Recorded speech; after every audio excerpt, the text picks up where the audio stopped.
La naissance de Jésus. À cette époque, l'empereur Auguste donne l'ordre de compter les habitants de tous les pays. C'est la première fois qu'on fait cela. À ce moment-là, Quirinius est gouverneur de Syrie. Tout le monde va se faire inscrire, chacun dans la ville de ses ancêtres. Joseph quitte donc la ville de Nazareth, en Galilée, pour aller en Judée, à Bethléem. C'est la ville du roi David. En effet, David est l'ancêtre de Joseph. Joseph va se faire inscrire avec Marie, sa femme, qui attend un enfant. Pendant qu'ils sont à Bethléem, le moment arrive où Marie doit accoucher. Elle met au monde un fils, son premier enfant. Elle l'enveloppe dans une couverture et elle le couche dans une mangeoire. En effet, il n'y a pas de place pour eux dans la salle où logent les gens de passage. Un ange annonce la bonne nouvelle aux bergers. Dans la même région, il y a des bergers. Ils vivent dans les champs et pendant la nuit, ils gardent leurs troupeaux. Un ange du Seigneur se présente devant eux. La gloire du Seigneur les enveloppe de lumière, alors ils ont très peur. L'ange leur dit : « N'ayez pas peur. Oui, je viens vous annoncer une bonne nouvelle, qui sera une grande joie pour tout votre peuple. Aujourd'hui, dans la ville de David, un sauveur est né pour vous. C'est le Christ, le Seigneur. Voici comment vous allez le reconnaître. Vous trouverez un petit enfant, enveloppé dans une couverture et couché dans une mangeoire. » Tout à coup, il y a avec l'ange une troupe nombreuse qui vient du ciel. Ils chantent la louange de Dieu. Gloire à Dieu au plus haut des cieux, et sur la terre, paix à ceux que Dieu aime. Les bergers vont à Bethléem. Ensuite, les anges quittent les bergers et retournent au ciel.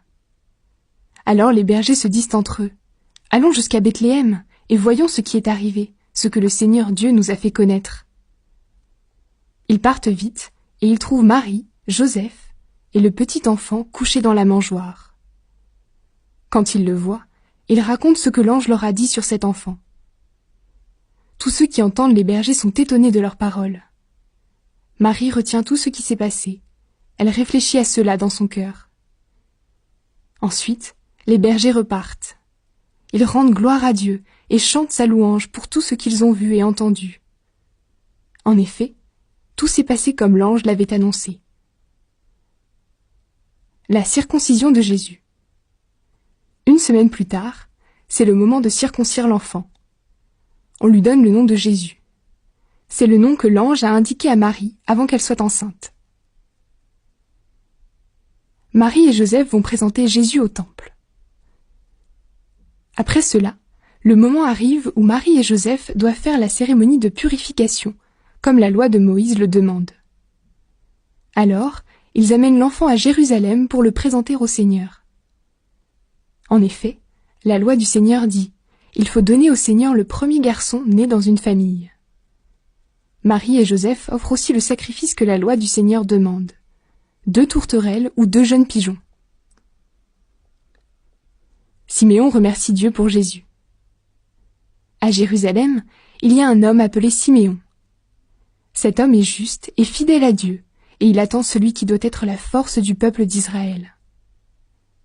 L'Esprit Saint est avec Siméon, et il lui a dit à l'avance : « Tu ne mourras pas avant de voir le Messie du Seigneur Dieu. » Alors Siméon, poussé par l'Esprit Saint, va dans le temple. À ce moment-là, les parents de Jésus amènent leur enfant pour faire ce que la loi du Seigneur demande pour lui. Siméon prend l'enfant dans ses bras, il remercie Dieu en disant : « Maintenant, Seigneur, tu peux laisser ton serviteur mourir dans la paix, comme tu l'as dit. Oui, mes yeux ont vu le salut que tu nous donnes. Tu l'as préparé devant tous les peuples.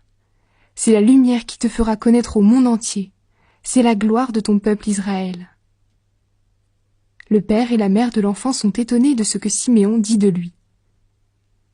Siméon les bénit, et il dit à Marie, la mère de Jésus : « À cause de ton enfant, beaucoup en Israël vont tomber ou se relever. Il sera un signe de Dieu, mais les gens le rejetteront. Ainsi, on connaîtra les pensées cachées dans le cœur de beaucoup de personnes.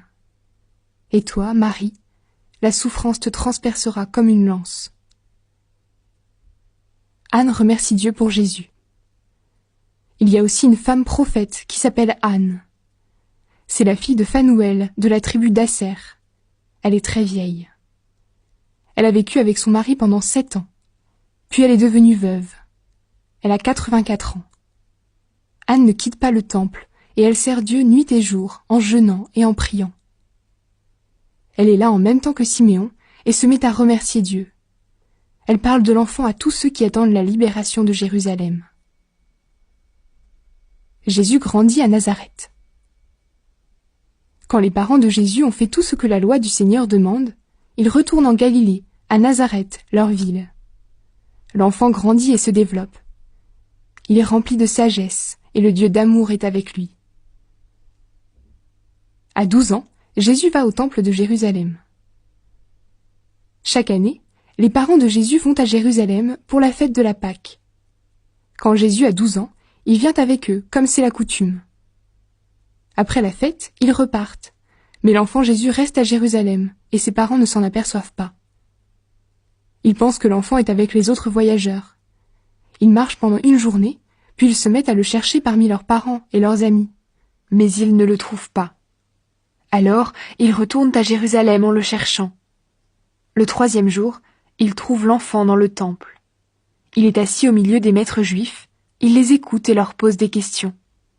Tous ceux qui entendent l'enfant sont surpris par ses réponses pleines de sagesse.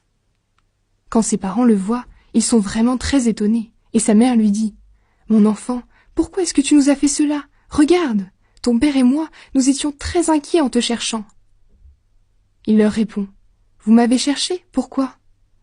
Vous ne savez donc pas que je dois être dans la maison de mon père ?» Mais ses parents ne comprennent pas cette parole. Ensuite, Jésus retourne avec eux à Nazareth. Il obéit à ses parents. Sa mère garde toutes ces choses dans son cœur.